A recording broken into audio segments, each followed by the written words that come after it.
kita masing-masing. Dan hari Kamis yang akan datang adalah hari kenaikan Tuhan yang biasa kita peringati bersama-sama. Mari kita nyanyikan satu lagu, Bapa besar sungguh kasih setiamu di dalam hidup saudara dan hidup saya. Bapa besar sungguh kasih setiamu, nyata sungguh perlindunganmu, tak satu kuasa sanggup pisahkan aku dari kasih-Mu. Bapa,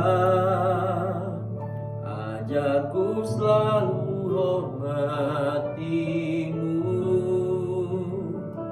ajarku turut perintah-Mu, berikanku hati untuk menyembah-Mu dan bersyukur setiap waktu, seperti Bapa sayang anaknya, demikianlah Engkau mengasihiku.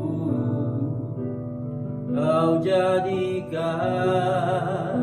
biji mata-Mu, Kau berikan semua yang ada padamu, seperti Bapa sayang anaknya, demikianlah Kau menuntun langkahku.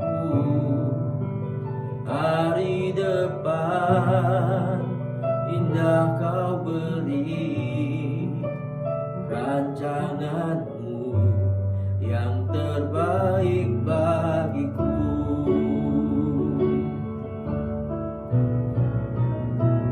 Seperti Bapa sayang anaknya, demikianlah Engkau mengasihiku. Kau jadikan biji mata-Mu, Kau berikan semua yang ada padamu, seperti Bapa sayang anaknya, demikianlah Kau menuntun langkahku. Hari depan indah Kau beri, rancangan-Mu yang terbaik bagiku. Hari depan indah Kau beri, rancangan-Mu yang terbaik bagiku.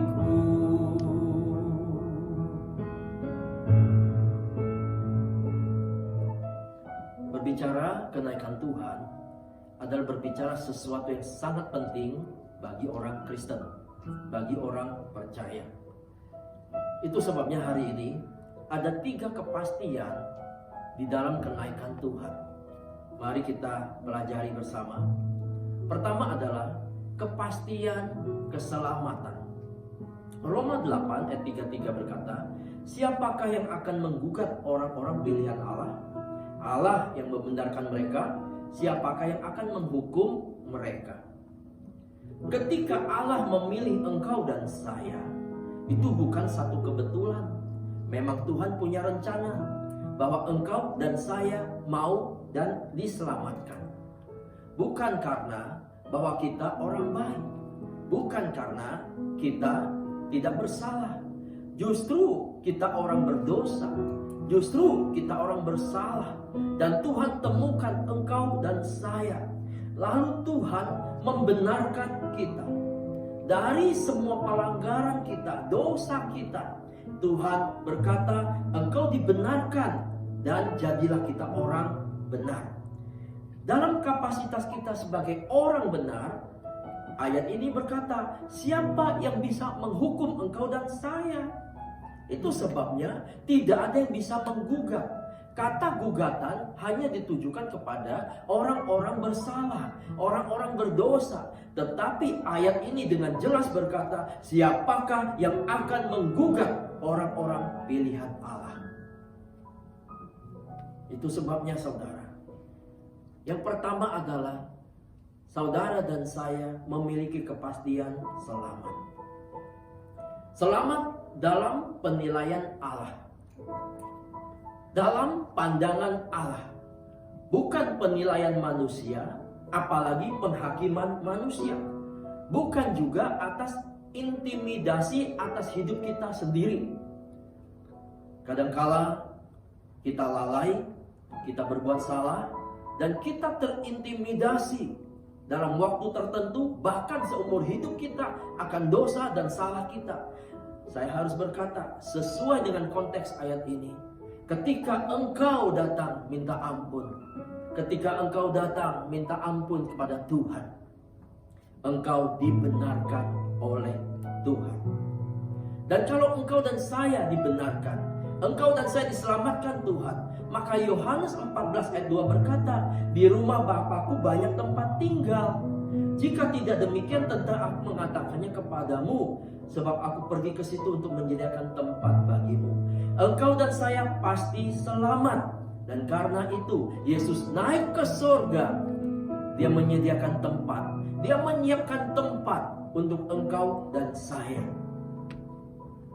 supaya dimanapun dia berada, kita pun akan berada suatu hari. Gereja Tuhan, dia selalu setia dan adil. Berapapun kesalahanmu, karena Tuhan memilih engkau sejak semula, dia selalu bersedia mengampuni engkau dan saya. Mari kembali kepada Tuhan, mari memuliakan Tuhan, dan hanya bersyukur bahwa Yesus adalah juru selamat engkau dan saya. Kepastian kedua adalah kepastian pembelaan dari Tuhan. Roma 8 ayat 34, Kristus Yesus yang telah mati, bahkan lebih lagi yang telah bangkit, yang juga duduk di sebelah kanan Allah, yang malah menjadi pembela bagi kita. Ayat ini mengatakan Yesus yang mati, Yesus yang bangkit, dan sekarang ini Yesus yang duduk di sebelah kanan Allah Bapa, artinya Yesus yang naik ke surga. Perkataan Yesus duduk di sebelah kanan Allah, oleh sebab sebagian orang menafsirkan bahwa Yesus itu adalah ciptaan, dia bukan Tuhan. Buktinya, dia duduk di sebelah kanan Allah. Dia memang ke surga, tapi dia bukan Allah. Kalau dia Allah, dia tidak dikatakan duduk di sebelah kanannya. Tapi Johannes Calvin berkata, tidak, dia Allah. Ini hanya bagian kiasan, menggambarkan apa? Yesus dengan segala kuasa penuh di bawah kakinya. Maka dia ada di posisi kanan, posisi kekuatan yang luar biasa, posisi yang kalau saudara dan saya pakai tangan kanan melambangkan kekuatanmu yang sesungguhnya. Itu sebabnya Yesus tetap adalah Tuhan. Dia tidak terpisahkan dan dia bukan ciptaan. Nah, kemudian dikatakan dia pembela. Ayat ini, perkataan aslinya itu sama dengan di dalam Roma 8 ayat 27 yang berkata, dan Allah yang menyelidiki hati nurani mengetahui maksud roh itu, yaitu bahwa ia sesuai dengan kehendak Allah berdoa untuk orang-orang kudus. Apa yang dimaksud kepastian pembelaan? Yaitu adalah bahwa hari ini Tuhan kita ada di surga, dia berdoa untuk engkau dan saya. Perkataan ini juga sama di dalam Ibrani 7 ayat 25. Karena itu ia sanggup juga menyelamatkan dengan sempurna semua orang yang oleh dia datang kepada Allah. Sebab ia hidup senantiasa untuk menjadi pengantara mereka. Kepastian pembelaan yang dimaksud adalah Yesus sampai sekarang berdoa untuk orang-orang pilihannya. Dan dia adalah pengantara kita, saudara. Betapa dahsyatnya Tuhan. Dia tidak meninggalkan engkau dan saya sendiri. Dia naik ke sorga. Dia mengirimkan Roh Kudusnya 10 hari kemudian. Tapi hari ini, pada masa sekarang ini, di mana dia di sorga, dia berdoa. Dia hanya menjadi pembela untuk engkau dan saya. Karena itu gereja Tuhan, apa yang perlu kita takutkan? Apa yang perlu kita risaukan? Senantiasa Yesus berkata, engkau di dalam dia dan dia di dalam engkau. Sama seperti dia di dalam Bapa, Bapa di dalam dia. Demikianlah diartikan seperti Bapa sayang kepada anaknya, engkau dan saya dengan Tuhan kita Yesus Kristus. Tentang kenaikan Tuhan, yang pertama tadi adalah kepastian keselamatan. Tuhan menyediakan tempat bagi engkau dan saya di surga. Yang kedua adalah kepastian pembelaan. Hari ini Tuhan di surga, dia bersyafaat untuk engkau dan saya. Dan kepastian ketiga adalah karena dia ke surga, dia pasti datang kembali untuk menjemput engkau dan saya. Roma 8 ayat 35 sampai 39 berkata, siapakah yang akan memisahkan kita dari kasih Kristus? Penindasan atau kesesakan, atau penganiayaan, atau kelaparan, atau ketelanjangan, atau bahaya, atau pedang? Seperti ada tertulis, oleh karena engkau kami ada dalam bahaya maut sepanjang hari. Kami telah dianggap sebagai domba-domba sembelihan. Tetapi dalam semuanya itu kita lebih daripada orang-orang yang menang oleh Dia yang telah mengasihi kita. Ada satu lagu yang populer pada masa tsunami di Aceh. Apa yang dapat memisahkanku dari kasih-Mu Tuhan, sahabatku? Kelaparankah, ketelanjangankah? Tak satu pun, tak satu pun. Apa yang dapat memisahkanku dari kasih-Mu Tuhan, sahabatku? Aniayakah, penderitaankah? Tak satu pun, tak satu pun. Tuhan tidak pernah menjanjikan bahwa menjadi orang percaya, orang-orang yang Dia pilih, orang-orang yang Dia selamatkan, Dia benarkan, lalu kita hidup dengan semua sangat enak. Tidak. Tuhan tidak menjanjikan kita akan hidup sangat mewah setiap hari. Tidak. Tuhan tidak menjanjikan tidak ada kesulitan. Dia tidak menjanjikan juga bahwa kita baik-baik saja. Bahkan ayat 38-39 selanjutnya berkata, sebab aku yakin bahwa baik maut, artinya ada kematian juga, maupun hidup, baik malaikat-malaikat maupun pemerintah-pemerintah, baik yang ada sekarang maupun yang akan datang, atau kuasa-kuasa, baik yang di atas maupun yang di bawah, ataupun sesuatu makhluk lain, tidak akan dapat memisahkan kita dari kasih Allah yang ada dalam Kristus Yesus Tuhan kita. Ketika saudara dan saya diselamatkan dan kita masih hidup di muka bumi ini sampai Tuhan datang, atau sampai kita dipanggil pulang terlebih dahulu melalui kematian, akan ada banyak persoalan, masalah, sakit penyakit, kekurangan, bahkan kematian. Tapi itu bukan berarti Tuhan tidak menyertai engkau dan saya. Bukan berarti kita tidak dilindungi Tuhan. Bukan berarti kita tidak aman. Tapi yang penting dari semua itu ayat 39 berkata adalah kita orang-orang yang lebih dari pemenang. Hari ini saudara, virus corona pun belum selesai. Bahkan setelah masa ini berlalu, kita pasti akan mengalami hidup sesuatu yang baru. Saya sering memikirkan bagaimana seorang wanita sudah berdandan rapi, tetapi mengenakan masker kemana-mana. Saya berpikir mungkin suatu hari masker lebih penting daripada make up.